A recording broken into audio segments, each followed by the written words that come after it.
Boa noite, estamos começando mais um Se Liga com Iarabá e como eu sempre falo, é sempre um prazer poder estar mais uma sexta-feira na sua casa, conversando com você, levando informações de qualidade. E o programa de hoje está muito interessante, temos inclusive aqui um convidado especial, que é o deputado estadual Alenilson Cunha. Muito obrigado por ter vindo ao nosso programa, é um prazer poder conversar com o senhor. Alenilson vai falar um pouquinho para a gente dos primeiros 2 anos do mandato dele e também falar sobre segurança pública, haja vista que ele é egresso do sistema penitenciário acreano, já foi presidente do Instituto de Administração Penitenciária e eu tenho certeza que ele tem opiniões muito importantes para todos nós. Seja bem-vindo, meu querido. Olá, boa noite, Ian. Já inicialmente agradecer pelo convite, né? Muito boa noite a todos aqueles que estão nos assistindo. É um prazer estar aqui no seu programa, né? Que é muita audiência, um jovem de muito sucesso, né? Um jornalista talentoso. Então, para a gente é sempre uma alegria estar aqui e poder falar de assuntos tão importantes que é a segurança pública do nosso estado, a segurança da nossa população. E eu é muito contente de estar aqui. Perfeito. Deputado, vamos começar falando um pouquinho sobre o seu mandato.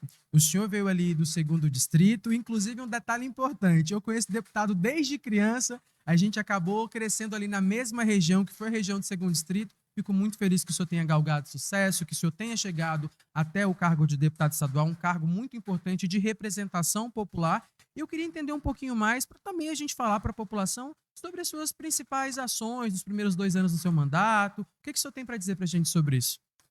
Olha aí, ó, fazendo esse retrospecto aí, a gente volta um filme na cabeça, né? De ver você aqui hoje, um jovem talentoso, jornalista, comunicador. E a gente, graças a Deus, também veio da mesma região. E hoje, como policial penal de carreira, né? A gente ocupou algumas funções dentro do IAPEM. Na verdade, ingressei na segurança pública aproximadamente, aí tinha 18 anos, ia fazer 19 anos, polícia militar, quase 6 anos. E depois a gente, na criação do Instituto de Administração Penitenciária do Acre, IAPEM, a gente ingressou, né? E tão logo, graças a Deus, a gente conseguiu percorrer todas as funções, como chefe de equipe, coordenador de segurança, coordenador do Presídio de Segurança Máxima, presidente Antônio Amaro Alves, e também estive diretor da unidade prisional do Quinaria ali, fiquei de 2012 até 2018, onde eu concorri à minha primeira eleição, né, que para mim foi um grande sucesso. Uma primeira eleição, não era tão conhecido, aí, e assim, vamos dizer assim, a projeção ainda pequena, mas a gente conseguiu alcançar quase 2.500 votos. Então aquilo ali foi assim, foi o start, né, da política, de entender assim que o nosso nome transmitia uma confiança, uma credibilidade às pessoas e, resumindo, nós tivemos simpatia com as urnas. Então, muito feliz, né, só para aqueles que nos assistem entender um pouco a trajetória do Arlenilson. Então, a gente veio ali daquela região do 2º Distrito, especificamente do bairro Cidade Nova, que é um bairro que eu muito amo, e que são nossas origens. Então, nós, no ano de 2020, a convite do governador, a gente assumiu o grande desafio que foi o IAPEM, e ali, graças a Deus, tive a oportunidade de fazer um bom trabalho. Ian, eu falo que acho que o trabalho no IAPEM foi o que nos credenciou a estar aqui hoje. Nós tivemos bons números na ressocialização, nós tivemos bons números na segurança, nós tivemos um olhar para o policial, sabemos que precisamos avançar muito mais. Mas ali nós fizemos um trabalho, vamos dizer, significativo, né? Com bons números. Se me permitir aqui colocar Claro, claro. alguns números, na época nós entregamos fardamento aos policiais penais, né? Fardamento do coturno, calça, tudo. Instituímos o corredor de segurança, reduzimos o número de fugas praticamente para zero. Nós temos esses dados, então instituímos o corredor de segurança, que é o uso de cães, né? Expandimos o canil aqui, que foi para Cruzeiro do Sul. Então, assim, nós deixamos alguns bons frutos, né, que hoje ainda estão lá. Então, para a gente é significativo ter essa contribuição na segurança pública. Aumentamos a capacidade de presos, por exemplo, estudando. O Acre saiu de 18º para a 9ª posição.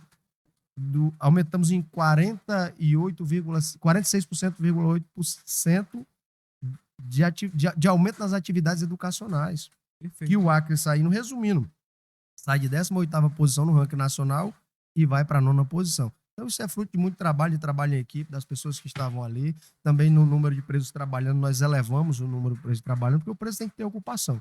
Ele tem que trabalhar, só assim a gente vai conseguir diminuir os índices de reincidência e diminuir os índices de criminalidade e quebrar esse ciclo vicioso do crime. Então, graças a Deus, a gente conseguiu aí alguns avanços significativos que no decorrer da entrevista que a gente vai pontuando, mas é só para iniciar e dizer assim da satisfação que a gente tem hoje de poder fazer parte da carreira polícia penal, que sou servidor de carreira e tenho orgulho disso, né?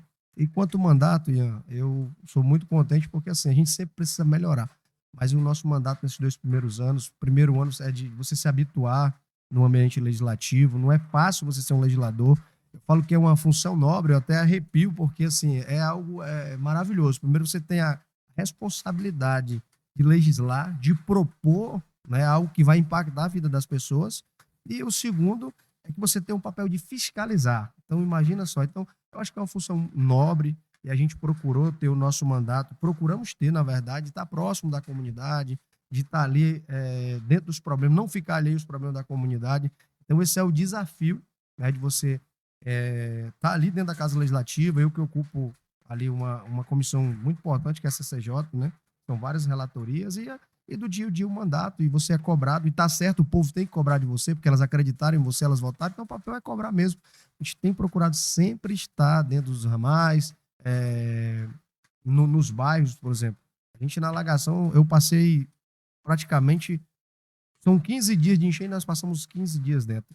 Quando eu saía, mas a minha equipe permaneceu lá, eram barcos, caçambas, caminhões, mas a gente faz isso porque a gente entende que é o papel do parlamentar E vale também. ressaltar que nos primeiros 2 anos do seu mandato, os 2 primeiros anos, houveram transbordamentos do Rio Acre.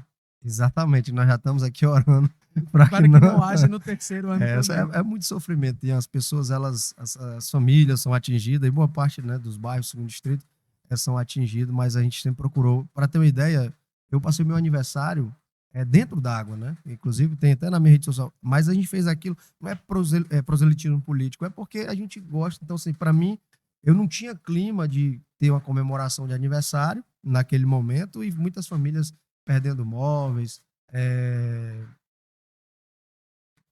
perdendo Perdendo o que tinha. tudo aquilo que construiu durante a vida. Eu chego até a emocionar, porque a gente sabe que a gente viveu essa realidade. Então, isso é algo que a gente é intrínseco, é dentro de você mesmo, sabe? Então a gente fica feliz de poder ajudar, ainda que seja um pouco. Você não consegue resolver os problemas, mas está ali ajudando. Principalmente porque o senhor saiu do segundo distrito, local que ficou alagado durante os 2 transbordamentos. Então, é meio que como se o senhor também fizesse uma conexão com memórias passadas, quando o senhor ainda tinha que enfrentar aquela situação. Exatamente. Agora que o senhor também falou sobre essa questão de quando o senhor foi presidente do IAPEN, o senhor falou sobre fugas, eu não tenho como deixar de perguntar qual a sua opinião no que diz respeito a esse aumento de fugas que a gente teve do ano passado para cá, que foram diversas fugas que os veículos de comunicação acrianos noticiaram de pessoas que estavam no sistema prisional e conseguiram fugir. Isso é preocupante, porque a gente entende que a partir do momento que a justiça decreta a prisão de alguma pessoa e ela fica com a sua liberdade retida, é porque é entendido que aquelas pessoas oferecem riscos para a sociedade. E esse aumento do número de fugas, ou seja, pessoas que ainda não estão ressocializadas, vão para as ruas de forma ilegal. O que o senhor tem para falar sobre isso? Porque é preocupante. Olha, é preocupante, né? Embora a gente reconheça alguns esforços, né, do governador, do governo do estado, no sentido, desde 2019, nós tivemos avanços, sim, não dá para. A gente teve avanço, a gente acompanha esses avanços, a gente presenciou os avanços, né, de aparelhamento, instalação de câmeras. Na época que eu estive à frente, nós instalamos câmeras em Cruzeiro do Sul, câmeras, vamos dizer assim, de primeira linha, coisas que ajudam o monitoramento, na própria FOC. Em Tarauacá, scanner corporal. Na época, nós instalamos scanner corporal em todas as unidades prisionais, extinguindo aquela ideia da revista vexatória, e também havia muito problema, às vezes o advogado ia ali, então assim, o advogado tem suas prerrogativas, então a gente, e fora outras pessoas que tem ali a sua função ali, que vai fazer uma visita no presídio, e o presídio também, todos os dias ele tem movimentações, então aquilo ajudou a segurança, ajudou os policiais, melhora o funcionamento do presídio e fortalece a segurança. Então, nós tivemos muitos avanços. Mas hoje a gente tem muito preocupante as fugas, é um número elevado, constantemente fuga. Eu acredito que é reflexo. E precisa ter esse olhar do governo do estado, no sentido de olhar o que de fato está acontecendo. Nós temos um déficit de policiais, isso é fato. A gente não está aqui, eu sou base do governo, tenho um grande apreço pelo governador Gladys Cameli, e digo aqui, sempre deu liberdade para o gestor trabalhar. Isso Isso eu presenciei porque tive a oportunidade de ser secretário na época, então deu toda a liberdade, a gente conseguiu ter alguns avanços. Mas a gente precisa ter um olhar voltado para o sistema e a gente minimizar isso, porque isso preocupa a população, preocupa as pessoas. Você imagina só, alguém que está lá e aí alguém que perdeu a família, ou foi assaltado, ou foi roubado, e de repente esse indivíduo que está cumprindo uma pena, muitas vezes penas altas, e de repente esse indivíduo foge. Então ele coloca a sociedade em risco, coloca aquelas pessoas que chegaram a ser vítima, né? Então é preocupante. Eu acho que precisa ter esse olhar e nós vamos agora intensificar. Inclusive, vou estar fazendo algumas visitas nas unidades prisionais do Estado e vou visitar todas elas, né? Para a gente tentar buscar um caminho para a gente minimizar isso. Nós estamos com um concurso que já vem se arrastando um bom tempo, né? E a gente não consegue aí avançar. Mas acredito que nós vamos ter aí respostas, né? Mas é preocupante, o número de fugas é um número muito grande, precisa rever essa parte da segurança, o que está acontecendo, para a gente poder aí minimizar. É uma falta de efetivo também, né? Isso é uma problemática, e ver o que está acontecendo para a gente poder avançar.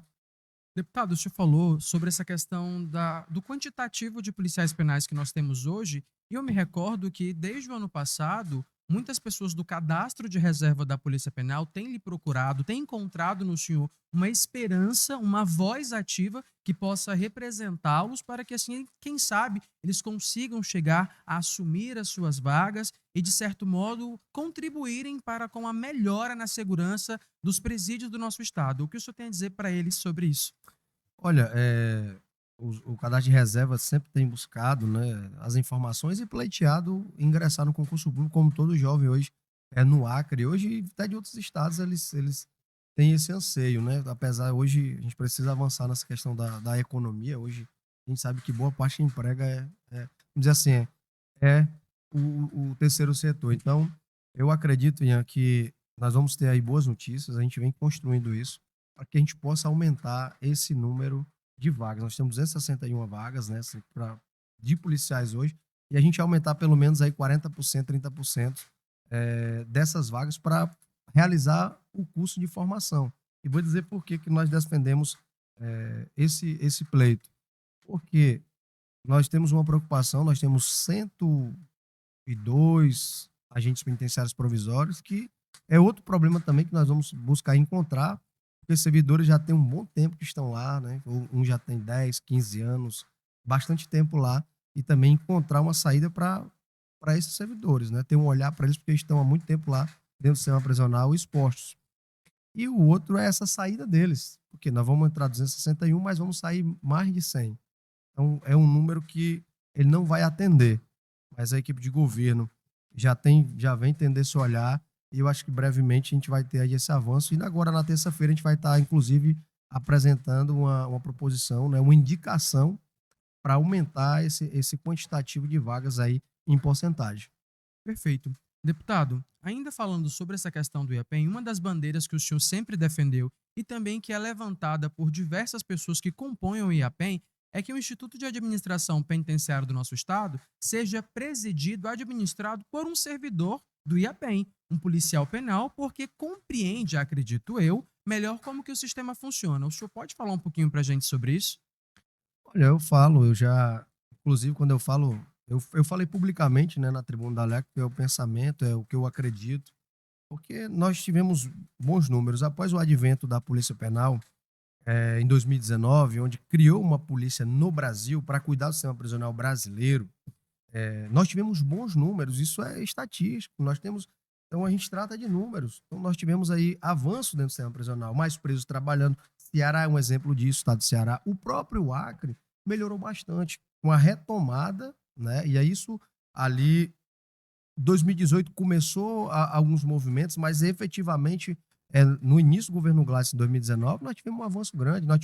Foi o primeiro presidente, é bom registrar, o governador Gladys Cameli foi o primeiro governador que falou que o sistema prisional ia ser dirigido por policial penal, e isso ele cumpriu, né? Foi o primeiro, o ex-presidente Lucas Gomes, que é policial penal, inclusive fez um bom trabalho. E nós tivemos muitos avanços na área operacional, com implantação ali de procedimentos que melhoraram o fluxo, a segurança, né? A redução de fugas e várias questões. Nenhuma gestão é perfeita. Nós estamos falando de sistema prisional. O Brasil tem um problema hoje, né? Nós sabemos disso. Não dá para dizer que lá vai ser mil maravilhas, mas os problemas eles têm que ser minimizados, eles têm que ser pontualmente trabalhados. Então eu defendo que seja um policial penal. Eu defendi isso na tribuna da Assembleia, eu defendo isso na presença eh, da equipe de governo, do próprio governador, porque é o meu ponto de vista. Eu, como parlamentar, Perfeito. sempre vou fazer meus apontamentos. Eu não tenho como abrir mão disso. Sou um servidor de carreira e os números comprovam isso. Eu não tenho nada contra, eu já até falei isso. Hoje quem está na presença atualmente é o delegado Marcos Frank. Não tenho nada pessoal, mas é uma questão institucional. Lá deve estar um servidor de carreira. O delegado tem que estar na delegacia. O policial militar, o comandante-geral, ele tem que comandar a polícia militar. O delegado de polícia civil tem que ser diretor-geral de polícia civil. Agora, o policial penal tem que dirigir a instituição polícia penal. Inclusive, está na Constituição do Estado, hoje, na emenda número 53, que a polícia penal será dirigida por um servidor de carreira. No entanto, nós temos uma questão jurídica, porque hoje nós temos o IAPEM e Polícia Penal. São duas Perfeito. instituições. Aí tem uma questão jurídica, né, que tem um embrolho aí que a gente não vai se ater esse detalhe, mas então, no entendimento hoje é que caberia um outro servidor de qualquer outra instituição dirigir a carreira Polícia Penal. Mas eu sou contrário, eu reitero, de forma institucional, porque sempre eu vou defender. Para mim, não precisa ser um servidor, é próximo do Arlenilson, tá? Eu só quero que ele cumpra o papel Polícia Penal, que ele tenha um bom trato com as instituições, que ele tenha um bom trato com o Poder Legislativo, que ele tenha um bom trato com o Ministério Público, com os órgãos que fiscalizam e, principalmente, o compromisso com o fiel cumprimento da pena, com as políticas prisionais, com as diretrizes nacionais e para enfrentar os problemas que não são fáceis. Eu falo que estar na frente da instituição não é fácil, porque eu estive lá. Perfeito. Deputado, o senhor, como eu já falei, é da área da Polícia Penal. Automaticamente, o senhor também sempre vai ser um agente da segurança pública, embora não esteja exercendo este papel agora. Querendo ou não, o nosso estado, infelizmente, está vivendo sim um momento difícil, onde a gente tem cada vez mais jovens mortos, pessoas recrutadas pelo crime. E eu gostaria de saber a sua opinião, enquanto da área de segurança e também enquanto deputado, o que o senhor acredita que poderia ser feito ou que pode ainda ser feito para diminuir esses índices tão cruéis que a nossa cidade vem apresentando? Olha, é uma pergunta, a gente como operador de segurança, né? E a gente que conhece a realidade dos bairros, né? Da região, vamos dizer assim, mais difíceis, né? A gente fica triste. Recentemente nós tivemos a morte daquele jovem lá no Taquari. Eu quero até minha solidariedade e apoio, a perca, né? Da família. Ontem eu falei, inclusive, 18 anos, uma 18 anos, criança né? ainda. Ontem eu falei, inclusive, que é o pastor Raimundo Serra, que ele faz um trabalho social muito grande, lá tem uma amizade, e até liguei para ele para saber mais um pouco do jovem, né? Que era um jovem que presidia, inclusive, um time de futebol, Isso. e, e- e militava justamente em tirar jovens do crime organizado, Perfeito. da criminalidade, né? A gente fica muito triste com isso, que pelo menos as informações que não tinha nenhuma relação com crime, né? Mas sim que fazia um trabalho, né? Para ajudar jovens. A gente fica muito, muito triste com esses fatos que ocorrem. E aí, assim, eu vou ser bem pragmático quanto a essa questão, né? Os números, embora hoje o Acre tenha números bons, referente, assim, a melhora, né? Tá nas capitais aí, eu acredito, pelo menos a 11ª, no que tange a questão da segurança. Então, melhorou no aspecto de segurança, mas a gente ainda precisa ter aquela sensação de segurança, Exato. né? E eu acredito que isso nós vamos reduzir. A gente reconhece que houve um avanço por parte do governador, quando criou o batalhão de fronteiras, o GEFRON, que faz um trabalho excepcional. Melhorou algumas questões no policiamento, entrega de viaturas, armamento, inclusive efetivo de policial militar, de corpo de bombeiros. Mas a gente entende que não se resume só a isso. Nós precisamos avançar na geração de emprego, na geração de renda, porque só assim nós vamos conseguir, vamos dizer assim, dificultar esse recrutamento das facções criminosas. Aqui eu falo abertamente porque é uma realidade, né? A gente precisa encarar a realidade hoje do Acre. É um estado transfronteiriço, né? Hoje o crime ele é sazonal. Hoje você sabe disso. As facções criminosas hoje elas aqui operam no Rio de Janeiro, operam aqui no Acre. Então isso é a realidade hoje do Acre. Então a gente precisa hoje encarar essa agenda de melhorar, de atrair indústrias para o Acre, da gente desenvolver. essa questão daquele que está lá na zona rural, deixar e vir para a cidade na esperança de ter educação melhor, e às vezes chega aqui não tem emprego e o filho acaba, às vezes, indo para se tornando uma presa fácil, na verdade, o crime organizado, porque o crime tem cada dia procurado mais jovem pela juventude, às vezes pelo talento e principalmente menores, né? Embora a gente tenha mudado a legislação da questão da corrupção de menores, que as organizações usam muito menores no sentido de que eles não são responsabilizados. E aí nós tivemos a legislação, mas mesmo assim, todo dia eles mudam seus modos operantes. Então, acho que o caminho a gente gera emprego e renda, atrair para cá incentivos que a gente possa, de fato, gerar emprego e renda. Ou seja, para que o nosso estado consiga evoluir e que a gente tenha menores índices no que diz respeito à criminalidade, o Acre precisa se tornar um local de oportunidades, precisa se tornar um local onde o empreendedor tem espaço para empreender, onde as pessoas busquem cada vez mais capacitação profissional, onde tenhamos cada vez mais oportunidades de trabalho para que assim o nosso estado consiga crescer. Antes de nós irmos para a última pergunta aqui com o deputado, que está uma entrevista muito boa, mas a gente tem um tempo e o senhor também tem a sua agenda apertada. E mais uma vez, obrigado por disponibilizar parte do seu tempo para a gente. O Se Liga com Iarabá foi até a CISA para conversar com Patrícia Dossa, primeira presidente mulher da Associação Comercial do nosso estado. Se liga.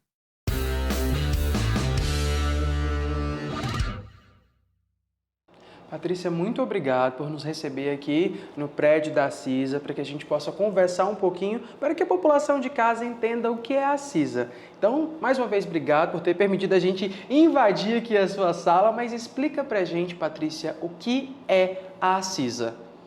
Bom, primeiro eu que agradeço a visita de vocês, sejam muito bem-vindos à Casa do Empresário. A CISA nada mais é do que isso, a Casa do Empresário. Nós somos uma associação comercial, industrial, agrícola e de serviços de Rio Branco. A CISA existe há 114 anos, esse ano completa 114 anos, e nós somos a representatividade dos empresários no âmbito estadual, federal, municipal, a união dos empresários para defender os interesses do coletivo. Basicamente, a CISA é isso.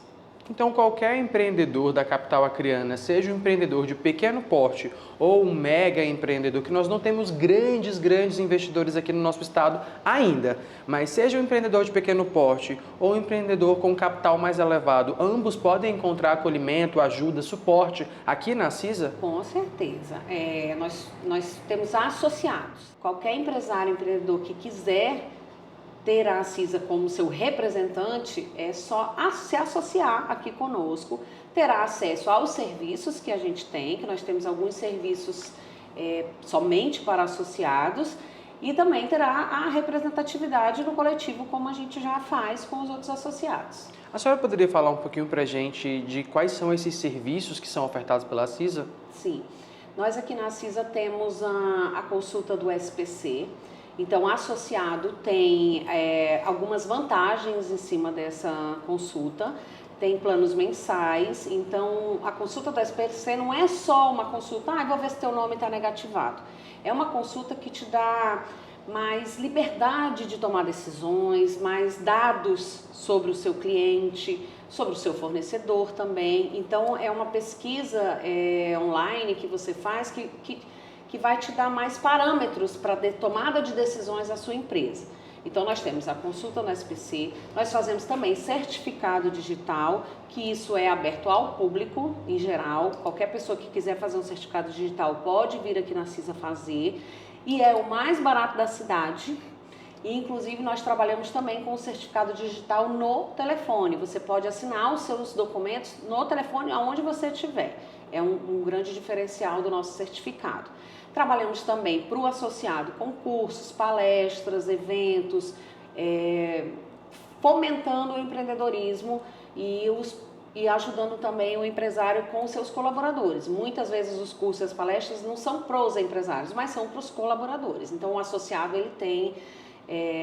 ele acaba tendo acesso a esses cursos com mais facilidade. Algumas vezes a gente abre também para a população em geral. Ou seja, a CISA nada mais é, de uma forma bem resumida, do que uma mãe para o empreendedor rio-branquense que acolhe, auxilia, ajuda Patrícia, tem algum tipo de distinção de negócios aqui na CISA ou qualquer empreendedor dos mais variados meios vão conseguir encontrar apoio? Por exemplo, as pessoas que trabalham na economia solidária aqui em Rio Branco e que têm CNPJ, elas também conseguem encontrar este mesmo tipo de acolhimento aqui? Sim, basta ter o CNPJ, como você disse. Então, qualquer ramo de atividade, grande, pequeno, médio, qualquer ramo de atividade tendo CNPJ pode ser nosso associado. Patrícia, eu acho que é válido a gente pontuar que a senhora é a primeira mulher na história da CISA, aqui em Rio Branco, a presidir a CISA.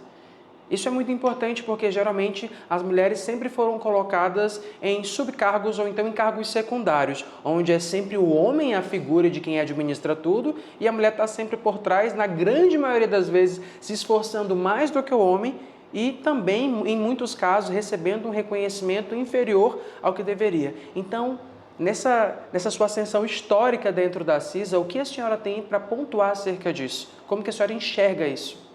Graças a Deus isso está mudando, né? A gente sabe que muitas empresas têm o homem à frente, mas a mulher, às vezes, ela é o financeiro, que é o coração da empresa. Às vezes ela é do setor de compras, que é muito importante também. Todos os setores de uma empresa, né, são importantes. Graças a Deus essa realidade está mudando e mulheres nos cargos como esse meu vêm para abrir mais portas, né, para outras mulheres se sentirem encorajadas, darem valor realmente. Não é porque é mulher, é totalmente pela sua trajetória, pelo seu merecimento. Independente de ser mulher ou não, eu não estou aqui porque eu sou mulher. Estou aqui pelo merecimento, pela trajetória que eu trilhei até aqui. Então, assim, eu me sinto muito honrada, né? Eu acho que, como você falou, é um momento histórico, mas com muita responsabilidade. Sei da responsabilidade que eu tenho, porque nós tivemos excelentes ex-presidentes, né? Então, a CISA é hoje a instituição respeitada e conceituada por causa dos ex-presidentes que vieram trilhando esse caminho.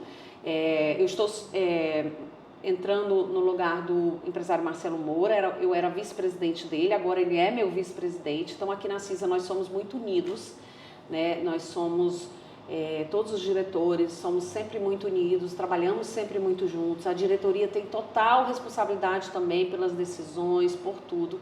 Então, é um momento muito importante para a minha carreira pessoal, mas também para as mulheres em geral, né? Eu espero realmente encorajar mais mulheres para que assumam esses lugares de destaque na sociedade.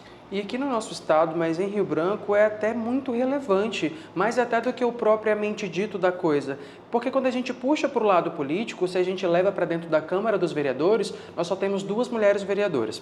Se a gente leva para dentro da Assembleia Legislativa, nós só temos 3 mulheres deputadas. Então, a gente ter uma mulher presidindo a principal associação comercial da nossa capital e que trabalha em prol dos comerciantes, dos empresários, independentemente de qual porte empresarial que eles possuam, é muito importante. Então, mais uma vez, parabéns. E por último, porém não de menos valor, o que os riobranquenses, os empresários riobranquenses podem esperar da Patrícia nessa gestão?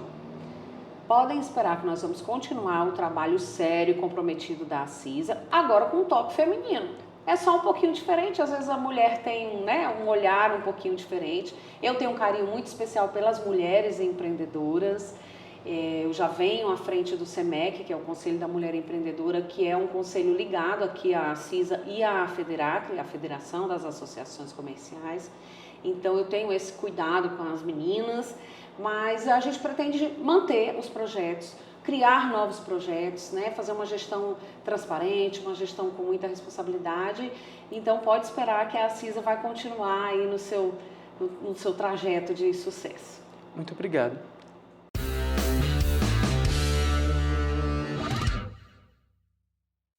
Como vocês viram aí, é muito importante nós termos, é até simbólico a gente ter uma mulher na presidência da Associação Comercial, e o Se Liga com Iarabá deseja um maior sucesso para ela nessa administração, principalmente agora que a gente logo vai ter o Carnaval, em seguida teremos a Expo Acre, e são momentos de grande movimentação econômica e financeira do nosso estado.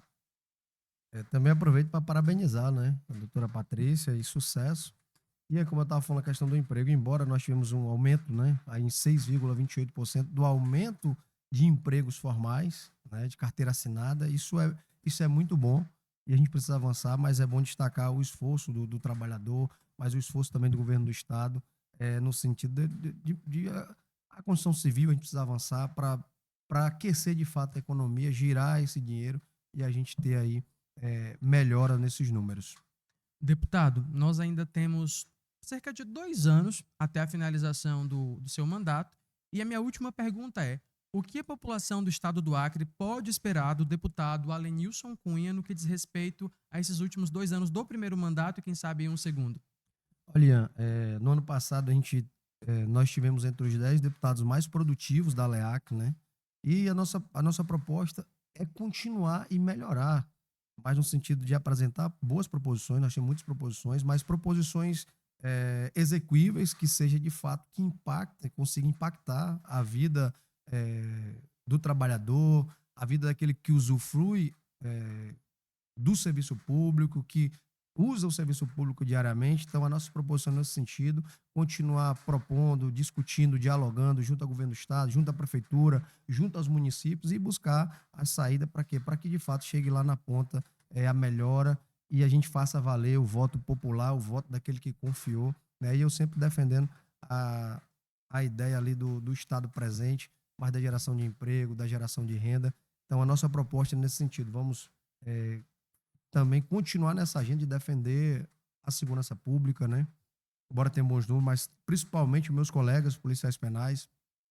Tive a oportunidade de estar aqui hoje e a gente entende como policial que precisa melhorar e ter uma valorização aos policiais, um olhar. Nós temos um PCCR que precisa ser superado, então essa agenda vai ser também estar nas agendas prioritárias. Nós vamos estar constantemente na busca para a gente poder aprovar esse PCCR, da valorização dos policiais, dos servidores também técnicos, administrativos, a gente não pode deixar aqui de citar, que cumprem um papel importante, mas nós vamos continuar nessa agenda, o que pode esperar. E nós vamos andar nas unidades prisionais, nós vamos fiscalizar, propor, dialogar, mas a gente precisa melhorar, porque quem está lá dentro trabalhando merece, as famílias merecem, as pessoas que estão ali reclusas também, seguir a legislação de execução penal, aquilo que estabelece os tratados, tudo para a gente cumprir a execução penal e principalmente a população do Acre saber de quem cumprir um crime está lá e vai permanecer preso e cumprir aquilo que determina a lei. Então, esse vai ser o nosso papel e, principalmente, defendendo a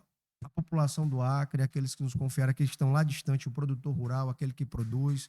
Então, essa vai ser a nossa proposição e essa vai ser a proposta principal do nosso mandato. É estar ao lado da população, é estar defendendo, de fato, não fazendo proselitismo político, não fazendo... mas de fato está ali lado a lado, vivendo e lutando para melhorar a vida das pessoas. Perfeito, deputado. Então, gente, espero que vocês tenham gostado da entrevista com o deputado. Como eu sempre falo, mais uma sexta-feira chegou. Se você for curtir a noite, aproveite com responsabilidade. Aquele velho ditado, aquele velho recado, na verdade, do Detran: se beber, não dirija. E para encerrar o programa, você fica agora com uma reportagem especial. Até a próxima sexta-feira. Se liga!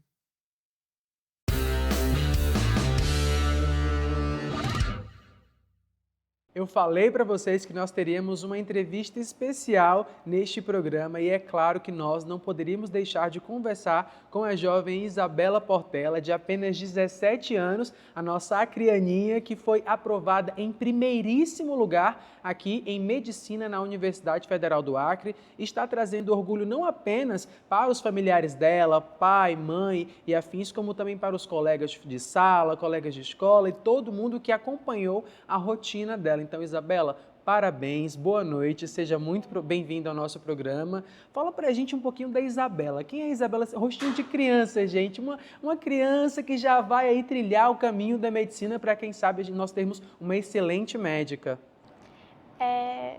Como você já falou, meu nome é Isabela, eu sou do Acre mesmo. Eu sempre sonhei em cursar medicina desde criancinha, então esse último ano eu foquei 100% nisso, no que eu já sabia o que queria e deu certo. Eu botei muita expectativa nisso, mas eu também sei que eu estudei bastante, me esforcei bastante e isso foi fruto de muito tempo de dedicação. Já que você falou desse fruto de muito tempo de dedicação, eu não tenho como deixar de perguntar. Como foram essas 10 horas de estudo diária? É algo que está surpreendendo todo mundo, porque quando o Alerta Cidade publicou, muitas pessoas falaram, ela é craque, como que ela conseguiu passar 10 horas estudando todo dia, principalmente na sua idade, 17 anos, ansiedade, sempre acaba tomando um pouco de conta. Como que foi para você essas 10 horas de estudo? Além da escola, eu também estudava à tarde e à noite em casa. É, uma média, assim, porque também tem os momentos de descanso e tal, sempre. O que eu estudava mesmo era umas 6 horas por aí. 10 horas eram em alguns dias específicos, quando eu tinha muita coisa, mas eu já cheguei a estudar 10, 11, 12 horas. Teve final de semana de eu estudar 30 horas. E era bem difícil no começo, eu confesso que até me desgastei um pouquinho no processo, mas eu já sempre fui acostumada a estudar, eu sempre tive muita facilidade e eu estava completamente focada naquilo, eu não pensava em outra coisa, então estudar para mim era muito natural, era algo que eu sabia que eu estava fazendo e ia ter resultado, então foi muito mais tranquilo para mim. Nesse começo que você falou que até se desgastou um pouco, foi um desgaste mais físico, emocional, um pouco dos dois? Foi os dois. Eu lembro que durante todo o ano, acho que não teve um dia que eu não senti dor nas costas, dor no pescoço, porque é muito desgastante mesmo. E mentalmente também, porque por mais que você esteja se esforçando muito, sempre tem aquela pulguinha atrás da orelha falando: mas será que isso é suficiente? Será que eu não estou perdendo meu tempo? Alguma coisa assim. Sempre tem esse desconforto, mas quando você para, respira e olha para tudo que você já fez, você percebe que você está indo no caminho certo, que o que você está fazendo vai ter resultado. Eu acho interessante você falar sobre esse autoquestionamento, porque muitas pessoas passam por isso.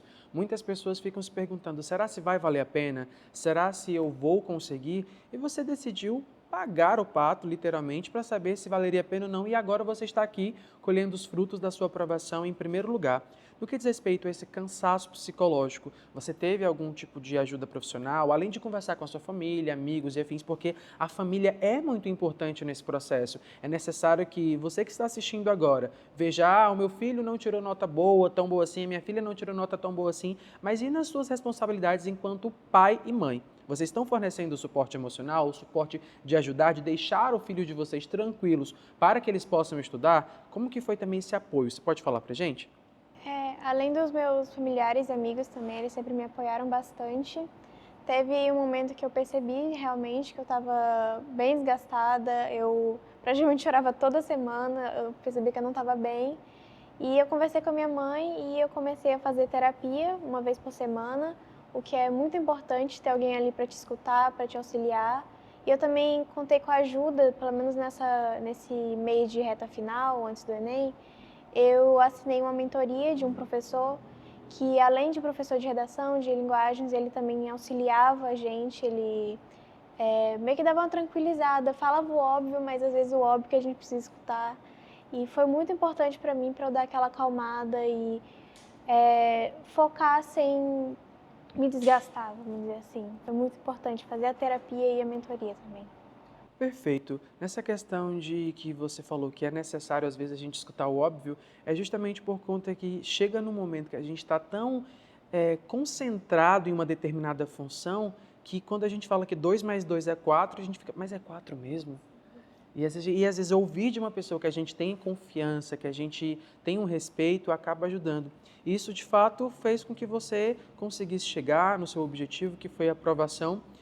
Isabela, mais um detalhe sobre essa questão de conteúdo. Como que foi para você organizar o conteúdo para que você conseguisse ali entender tudo que você tinha que estudar para conseguir ser aprovada?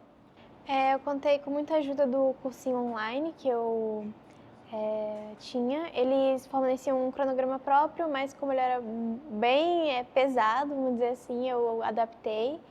E a minha semana era dividida num cronograma próprio, em que segunda-feira eu estudava as matérias de Ciências da Natureza, que é o peso da minha faculdade. Na terça eu estudava Exatas, quarta Humanas. Quinta era um pouco mais difícil porque eu tinha aula integral, mas eu tentava estudar Exatas de novo. E sexta, Ciências da Natureza de novo. E eu sempre tinha um aplicativo que ele cronometrava quantas horas de estudo eu estava estudando. E ao todo, a matéria que eu mais estudei foi biologia, foram mais 200 horas no ano, foram muita coisa, mas valeu muito a pena, porque eu tive uma nota excelente em ciências naturezas e acho que foi o que me ajudou, porque foi bem difícil. Eu tô vendo que você tá usando aí um casaco que já me disseram aqui que é do terceirão da sua escola. Como que foi para os seus amigos de escola receberem essa notícia de que você tinha sido aprovada em primeiro lugar em medicina? Porque assim, por mais que você seja uma pessoa retraída ou não, eu não tenho como saber isso, a gente sempre tem aqueles amigos de dentro de sala, aquele nosso grupinho que a gente olha para o lado e conversa sem falar absolutamente nenhuma palavra, só em troca de olhares. Como que foi para os seus amigos receber a notícia da sua aprovação? Os meus amigos, pelo menos os mais próximos de mim, eles sempre falaram o quanto eu tinha potencial, eles sempre deixavam claro que o que eu estava fazendo ia ter resultado, eles sempre me apoiaram, mas também a minha turma inteira sempre falavam para mim o quanto eu estava me esforçando, sempre falaram que eu, de certa forma, não sei explicar, eu tinha, vamos dizer, talento para isso. E eu fiquei muito feliz quando eu soube da minha aprovação, porque a primeira coisa que eu fui ver no meu WhatsApp foram todo mundo me mandando mensagem, repostando minhas fotos e tal. Então eu fiquei muito feliz com todo esse apoio. Eu sou muito grata pela minha turma, pelo meu terceirão, foram tudo para mim praticamente. Perfeito. Basicamente, o que a Isabela está dizendo para a gente, desde o começo dessa entrevista, o quanto que não só estudar é importante, mas você ter uma rede de apoio, seja uma rede de apoio familiar, uma rede de apoio de amigos, estudar em um ambiente escolar em que a escola consiga te fornecer pelo menos essa tranquilidade de ensino no momento em que você está lá dentro, para que de fato os alunos consigam chegar ao seu objetivo principal. Isabela, por último, porém não menos importante, esse ano a gente vai ter Enem de novo no final do ano. Graças a Deus eu já passei dessa fase, já estou fazendo o que eu queria fazer da minha vida, então está tudo certo.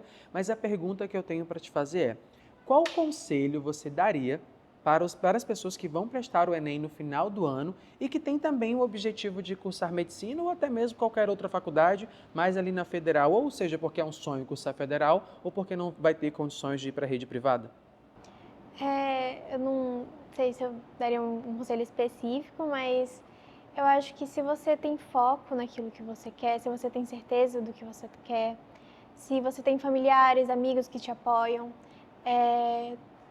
estudar vai ser muito mais fácil. E por mais que seja um caminho muito difícil, é muito difícil mesmo, vão ter momentos que você vai duvidar de você, mas uma disciplina e você reconhecer que o que você está fazendo, você está investindo no seu futuro, vai ser um caminho muito mais fácil, porque realmente não tem muito como fugir, você vai ter que abdicar de muita coisa, você vai ter que passar horas da sua vida estudando, mas tudo isso vai valer muito a pena quando você vê o orgulho que você vai estar dando para os seus familiares, para os seus amigos, você vai ver que o que você está fazendo não é em vão e vai ajudar não só você, mas muitas pessoas no futuro.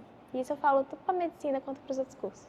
Perfeito. E não só o orgulho que vai estar dando para os familiares e amigos, mas também se esqueceu de um orgulho muito importante, que é o auto-orgulho. Aquela sensação de eu consegui.